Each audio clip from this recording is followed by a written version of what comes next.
दोस्तों महाराज जी, पुरुष वर्ग के जब शांति धारा आदि करते हैं तो उन्हें पुण्य का बंध होता है। हम महिलाएं शांति धारा देखते हैं तो क्या हमें भी पुण्य का बंध होता है?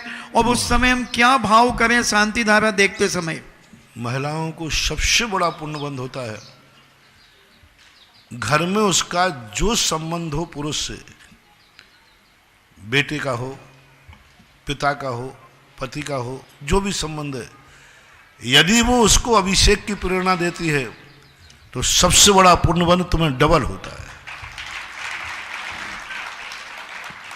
माँ अभिषेक नहीं कर सकती है, कोई बात नहीं, माँ एक नियम ले ले कि मैं अपने बेटे से अभिषेक करा के ही भोजन करूँगी।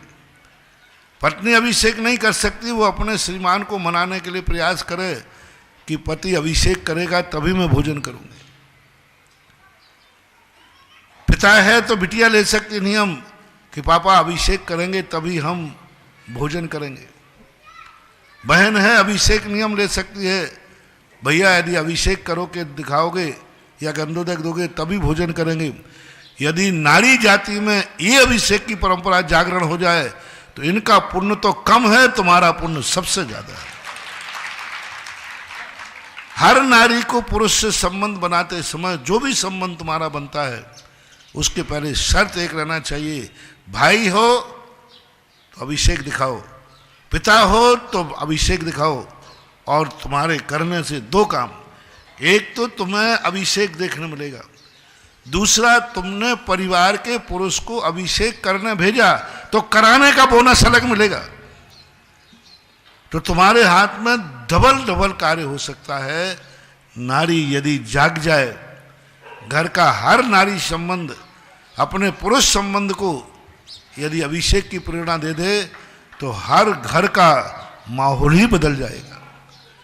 हमारे प्रवचनों का उतना प्रभाव पड़े या नहीं पड़े, लेकिन तुम्हारे संबंधों का जरूर प्रभाव पड़ेगा। क्योंकि मुझे विश्वास है, कई माताएं आकर कहती हैं महाराज जी मेरा बेटा अभिषेक करने नहीं जाता, मैं तो कहता हूँ, मेरे श्रीमान जी नहीं जाते, मैं तो कहता हूँ। पहले मैं इनकी बातों में आ जाता था, बाद में हमने देखा ये तो बहुत बदमाश है, ये भेजने नहीं चाहती, कोई माता नहीं चाहती। मैंने कहा कि अभी मैं कहता हूं जितनी जितनी संसार की माताएं हैं और कम से कम जो माताएं जैनी हैं वो उन सब से कहता हूं, आज मेरी एक बात मान लें, एक नियम ले ले हर माता, बेटा अभिषेक करेगा और गंधोदक लाके देगा तो ही मैं भोजन करूंगी, अन्यथा नहीं करूंगी। एक दिन के उपवास में 95% बेटों के हाथ में कल्लूटा होगा। मुझे आज भी इन बेटों पर भरोसा है कि वे अपने मां को भूखा नहीं सोने देंगे। कितने परसेंट? 95% बेटे अपनी मां को भूखा नहीं सोने देंगे।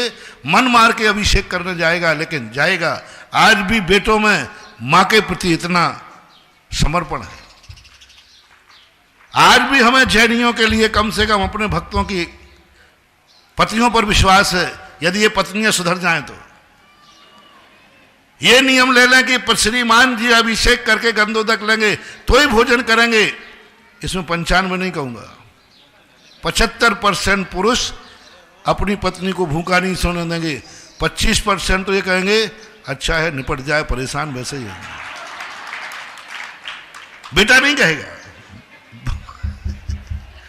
लेकिन 75% पुरुष हैं, 75% भाई हैं, 75% हमारे पिता। यदि बिटिया ये नियम ले ले, पापा बिना अभिषेक, यदि आप अभिषेक करके गंधोदक नहीं दोगे मैं भोजन नहीं करूंगी। मुझे जैनी, कम से कम जैनी पिता पर विश्वास है, वो अपनी बिटिया को भूखा नहीं सोने देगा, अभिषेक करेगा। बोलो, आपसे पूछता हूं थोड़ा, यदि तुम्हारी बिटिया ने यहां नियम ले लिया तो बोलो भूखी सोने दोगे कि अभिषेक का नियम शुरू कर दोगे?